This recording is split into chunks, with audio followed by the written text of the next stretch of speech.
Hello and welcome. I'm Annette Reeder from thebiblicalnutritionist.com, and today it's about answering your questions. And today's questions are all about mindset. We may think it's about the food, we may think it's about how much we eat, but both of those questions and decisions come from our mindset. And this is important for us to realize. We also have mindset in regards to getting our spouse on board, getting our family on board, or just arguing with our own mindset. That's what we're going to talk about today.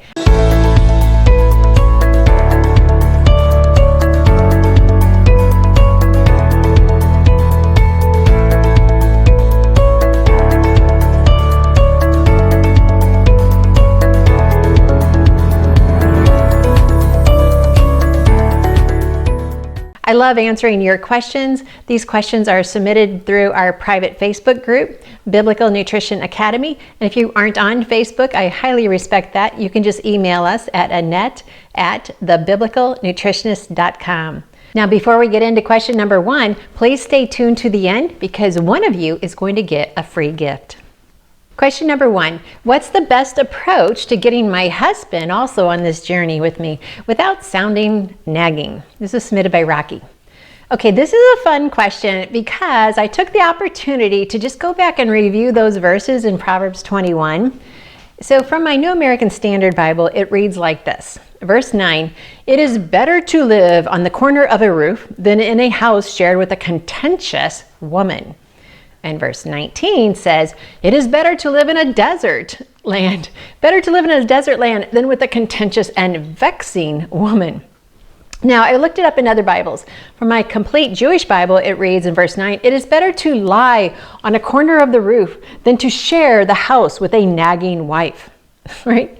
Verse 19 says, it's better to live in the desert than with a nagging, irritable wife. Now then, in my cultural study Bible, it teaches that these better than statements, they're providing a contrast of what is preferable to what, we're connecting with evil. The corner of a roof is like a cramped attic, like in a cramped attic chamber like you read about in Kings 17:19. It would be an uncomfortable perch, but its dangers are better than suffering from an unpleasant, nagging wife. All right. So, Scripture is very clear on how we are not to approach our spouse. For our situation between my husband and I, my husband's father had just died in February of a certain year from the same symptoms my husband was currently dealing with. Well, this was back in 2004.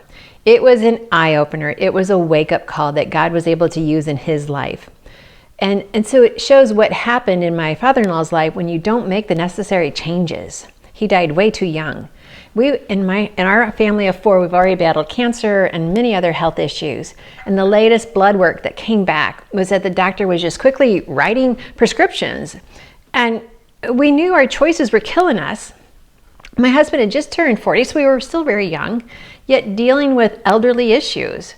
It was a certain wake-up call. And yet the doctor says, well, you need to be on these prescriptions in the rest of your life. Well, it was the holy nudging that we needed to start on a health journey and to reverse the outcome of what we were getting. And it worked. So my answer is, Rockie, only God can change the heart.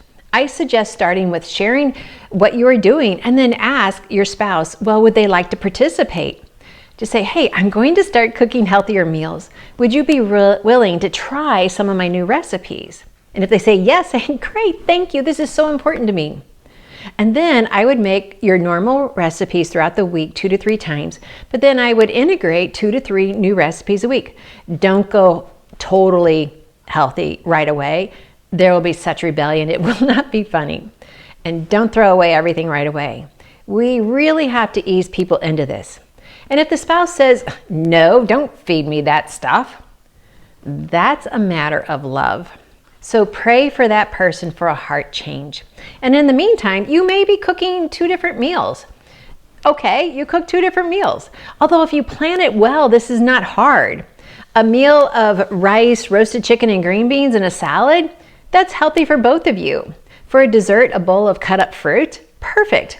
Now the rice, if your spouse says, I don't eat that brown stuff or whatever, then yeah, you may have brown or basmati rice for you and you may have white rice for them. In that case, I would bake up a huge batch of both kinds and I would put them in little containers in the freezer and pull out one for him, one for you. Saves time. If you're going without meat, then make the tortilla casserole in the Healthy Treasures cookbook. That is so delicious. I just made that this past week as a reminder. Wow, I really like this recipe. So many recipes in the Healthy Treasures cookbook are designed specifically for this reason. My husband says, I'll eat it if it tastes good. He doesn't want to know how healthy it is. He doesn't care how healthy something is. He just wants to know, does it taste good? And if it tastes good, he'll eat it. Don't tell him the inside part of it. Just serve him good tasting food, and he will be more than happy to eat healthy food if it tastes good. Be happy, be courteous, be loving. Be the person someone wants to love. You see, people change, and we don't know how close they are to that change. So be ready for him or her to change.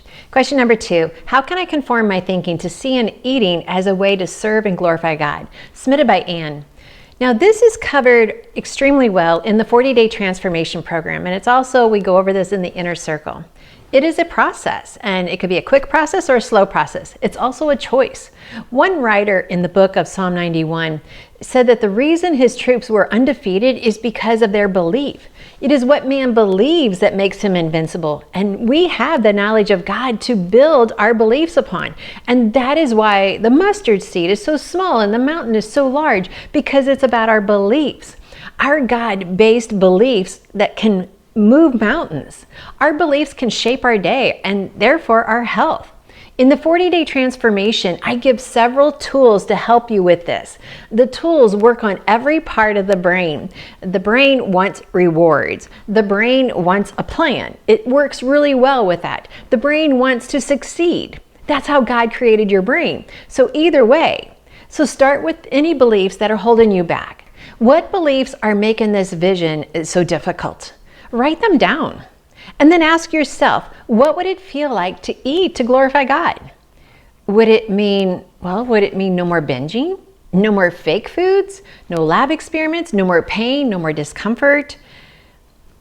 What about how it would feel to do this in a glorifying way? Would you feel in control? Would you feel good at a healthy weight? Would you feel humble because this area of your life is now in agreement with God's word?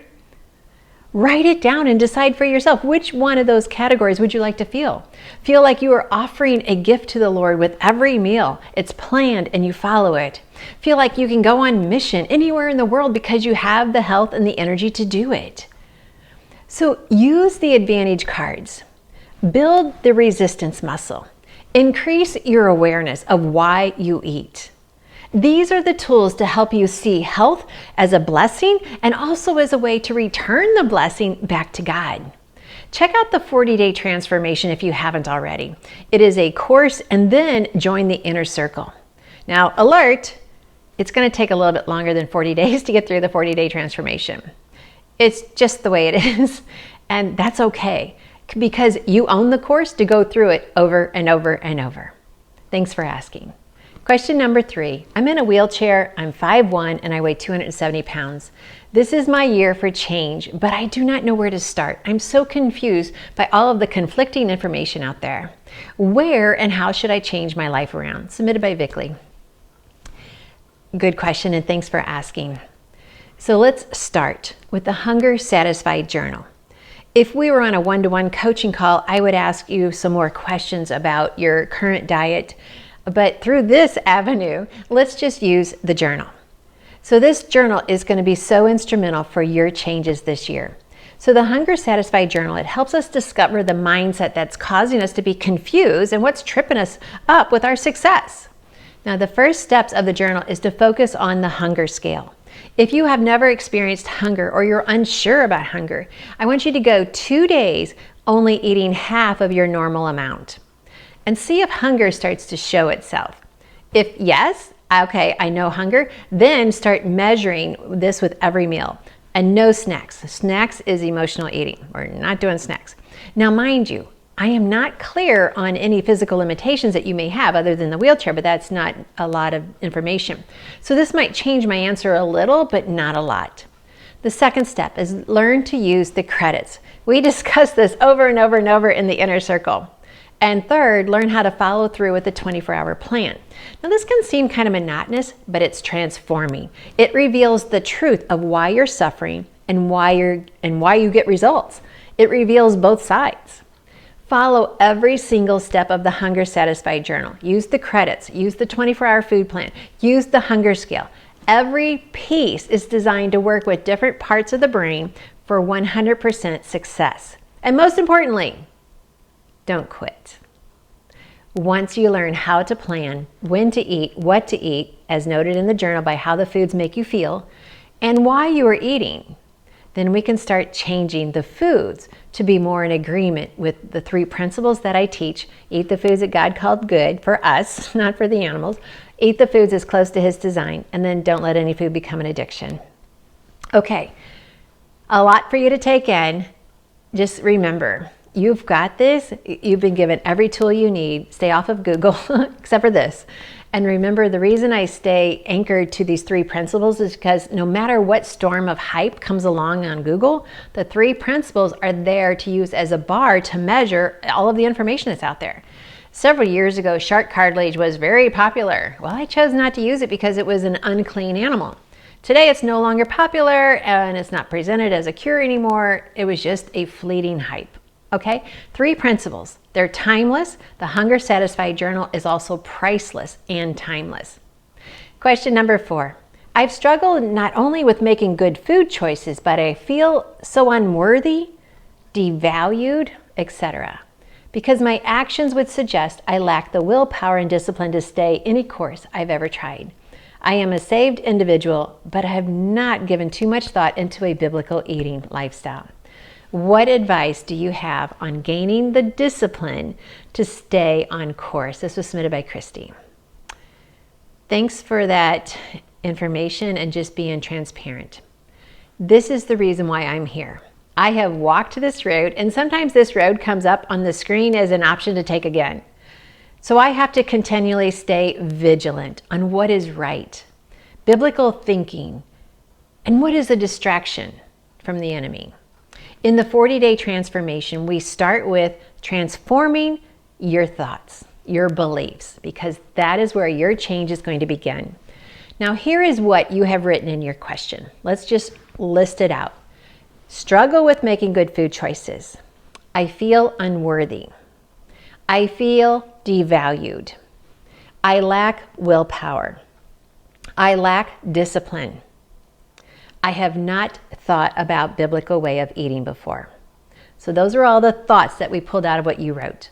Now let's rearrange them in an order of importance. I feel unworthy. I feel devalued. Those 2, and then I lack willpower. That's what we need to address first, because the I lack discipline, the struggle with making good choices, that doesn't matter until we cover the worthy and the devalued. Everything else will fall into place. So the first 2, most important.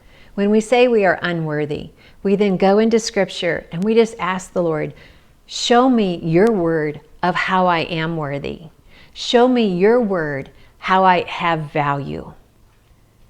And God is going to reveal Himself to you in a new and exciting way. This is where you need to start, because you are worthy. He created you in His image. He knew you before you were even born. Well, that signifies worth. You are worthy. Yet until you believe that, the other 4 issues are always going to plague your mind. Go in, address those 2 thoughts, because those 2 thoughts are bringing you results that are keeping you trapped in an unhealthy attitude and an unhealthy body. Address the first 2. Write down the thought. What's feeding that thought? Did someone tell you that? Because they were wrong. Did someone imply that and you decided, oh, they must think I'm unworthy? Then you are wrong to accept it. That is not truth. That is not of God's word. You are worthy. You have value to Him, just as much as anyone else that He has created. We don't have this hierarchy of who's more valuable to God. We don't. You are valuable. You are worthy. Whoever said that, they're wrong. And you need to write that down. And you need to say, when that thought comes to mind, I'm not worthy, you say, that's not me anymore. That was a lie. And I believed it, but I don't anymore. And as soon as you start accepting the truth of what God says is true about you, those thoughts will go. And then you'll be able to address the next one. The discipline will come. the willpower is not necessary because I'm giving you the skill power. Thanks for asking this question. Thanks for being transparent. Okay, now it's time for our winner. So today I'm giving away an entire container of protein. This is the GBX protein. I use it in all the recipes. It just has a good chickpea base and it's very creamy, easy to add to different products, whether I'm doing cookies or the protein bars, which you saw on video, or just your smoothie. Doesn't matter. It's nice, creamy, has a good texture, has a good flavor, easy to blend. It's vanilla or chocolate. So I'm going to be shipping this out to a winner today who posted a comment, a review of my books on Amazon. So I'm looking through Amazon, Barnes & Noble, and even our website to see who's leaving reviews, and those names are being put into a drawing. So today, because of her review on the Treasures of Health Nutrition Manual, the winner is Amy Bone. So Amy, thanks for leaving a review. I appreciate that. And your words help other people to realize what this book does have a lot of value.